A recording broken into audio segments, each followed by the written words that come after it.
Assalamualaikum warahmatullahi wabarakatuh. Rekan-rekan sekalian, pada pertemuan sebelumnya kita sudah menyampaikan terkait dengan kontrak belajar sekaligus menyepakati apa saja yang perlu dan tidak perlu dilakukan oleh rekan-rekan sekalian sepanjang mengikuti perkuliahan usul fikih. Kali ini di pertemuan hari ini kita akan menjelaskan terkait dengan apa sih sesungguhnya ruang lingkup ilmu usul fikih.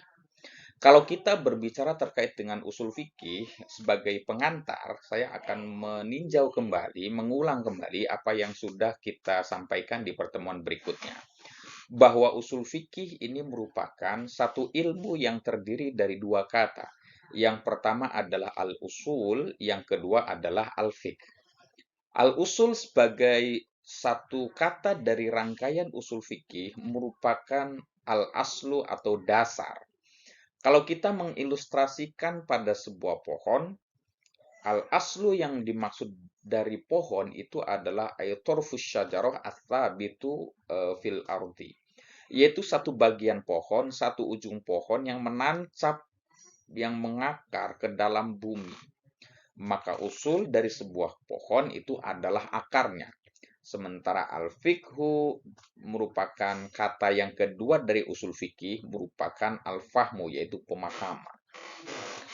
Karena itu Al-Imam Al-Ghazali misalnya di dalam kitab Al-Mustasfa min Ilmil Usul, beliau menjelaskan satu analogi yang cukup baik untuk menjelaskan ruang lingkup usul fikih. Sebagaimana Anda bisa lihat di dalam paparan slide ini, bahwa usul fikih itu sangat mudah diilustrasikan sebagai sebuah pohon. Layaknya sebagai sebuah pohon, maka usul fikih itu terdapat 4 hal yang berkaitan dengan buah. Begitu ya.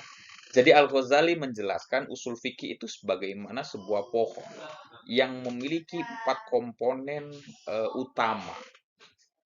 Yang pertama adalah Anda bisa lihat di dalam ilustrasi ini pada kotak yang berwarna merah. Di situ kotak yang berwarna merah diilustrasikan Al-Ghazali sebagai musmir, yaitu sesuatu yang menghasilkan buah atau pohon itu sendiri, begitu. Nah, komponen yang pertama terkait dengan musmir menurut Al-Ghazali adalah sesuatu yang secara substantif dia menghasilkan hukum atau sesuatu yang menghasilkan buah.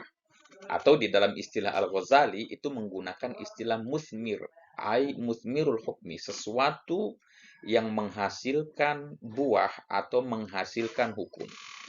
Dalam konteks ini Al-Ghazali menyatakan bahwa musmir yang dimaksud di dalam ilustrasi ini adalah al-adillah asy-syar'iyyah atau dalil-dalil syariat yang menurut Al-Ghazali disebutkan di dalam kitab Mustasfa itu ada 3. Yang pertama adalah Al-Quran sebagai sumber pokok dari musmir atau yang menghasilkan buah.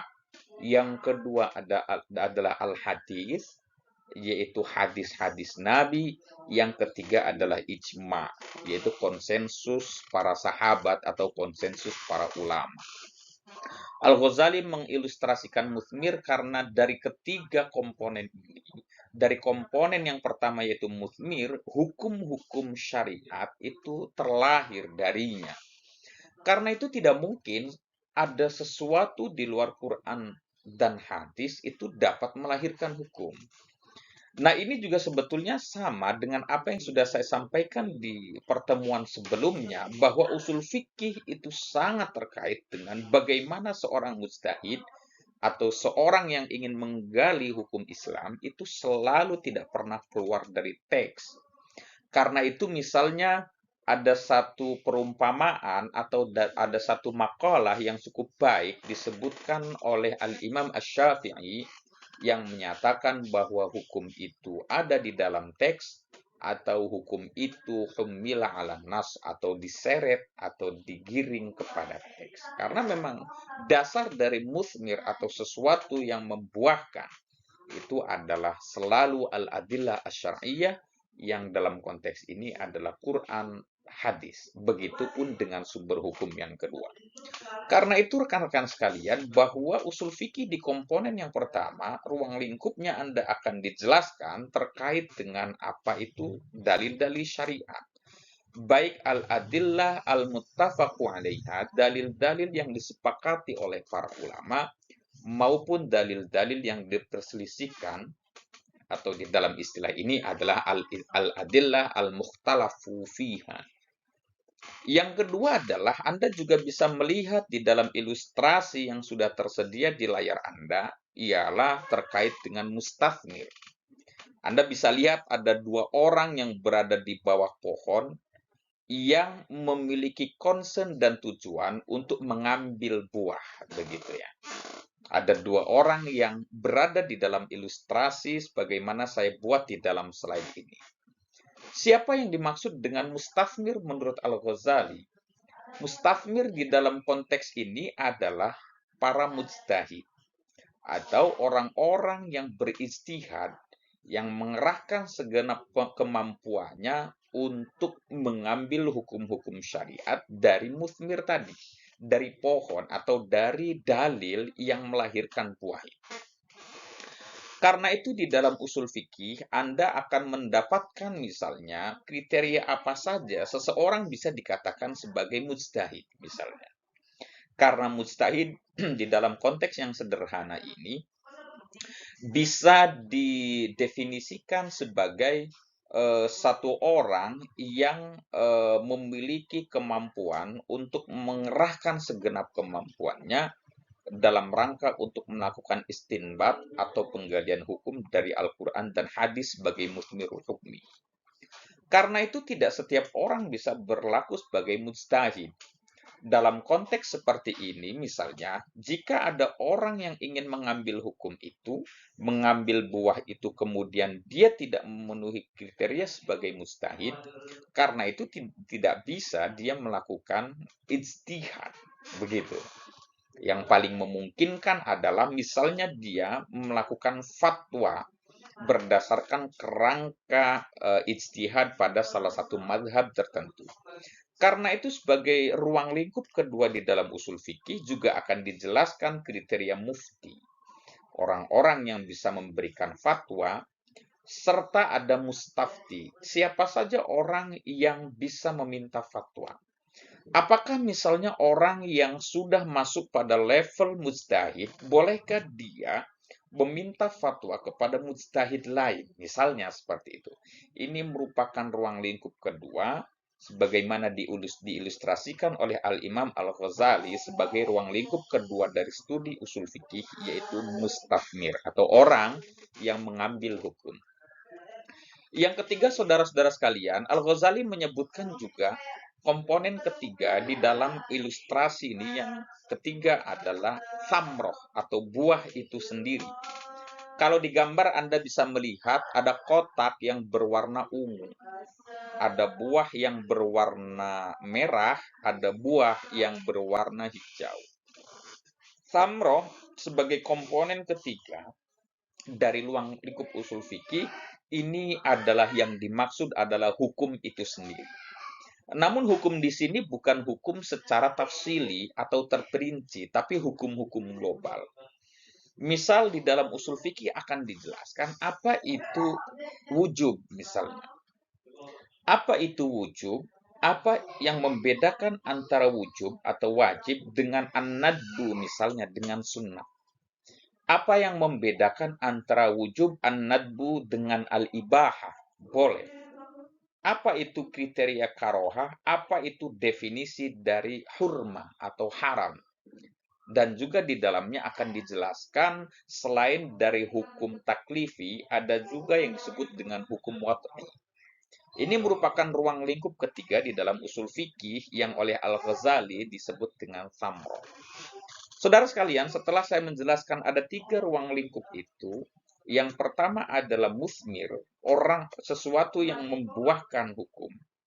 Ada yang kedua mustafmir, orang yang mengambil hukum atau mengambil buah. Yang ketiga adalah buah itu sendiri. Kemudian ada ruang lingkup yang keempat adalah thoriqatul istismar atau cara untuk mengambil buah. Kalau Anda lihat misalnya di dalam ilustrasi yang sudah saya gambarkan, ada dua orang tadi, kemudian berdiskusi atau memiliki selera yang berbeda di dalam mengambil buah dari pohon itu. Ada yang mungkin mengambilnya dengan cara melemparkan batu misalnya. Ada yang mengilustrasikannya dengan cara memanjat pohon. Ada yang mengilustrasikannya dengan cara membuat satu gagang yang cukup panjang atau tongkat kayu yang panjang, kemudian buah itu didorong dari bawah agar buah itu bisa jatuh. Saudara sekalian, komponen yang keempat dalam konteks ini, Thoriqatul Istismar, itu adalah bagaimana cara seorang mujtahid bisa mengambil hukum dari pohon. Bagaimana bisa mengambil hukum dari dalil-dalil syariat. Karena itu misalnya rekan-rekan sekalian, di dalam studi usul fikih atau ilmu usul fikih, Anda akan mendapatkan materi-materi yang terkait dengan thoriqatul istismar. Salah satunya adalah kriteria am dan khas. Salah satunya juga adalah apa itu al-amru, apa itu an-nahyu. Misalnya adalah ketika ada satu kaidah lughawiyah yang dinyatakan oleh para ulama yang menyatakan misalnya al-aslu fil amri lil wujub.